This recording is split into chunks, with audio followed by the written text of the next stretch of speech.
Morning mga katropang maglalado.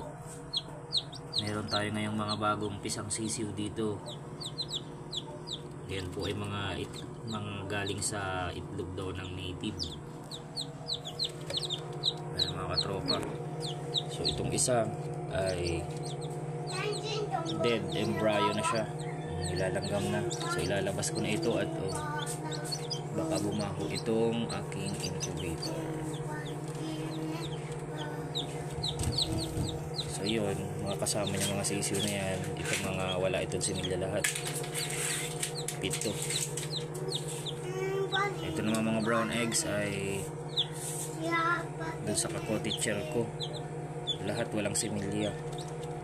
So ito na lang ang natitira ko na papapisain dito. Ito ay sa cottage shell ko naman mga panabong. So yan, ilang araw na lang mapapahingahan na itong aking incubator. Pagkalipas ng ilang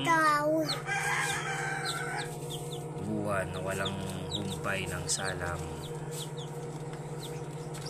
Ayan mga katropa. Sayang ito, nalaki oh. Iprenito na lang sana. Walang mga similya. Ito daw ay huling itlog ng inahin bago na deads, bago namatay. So sobrang katandaan.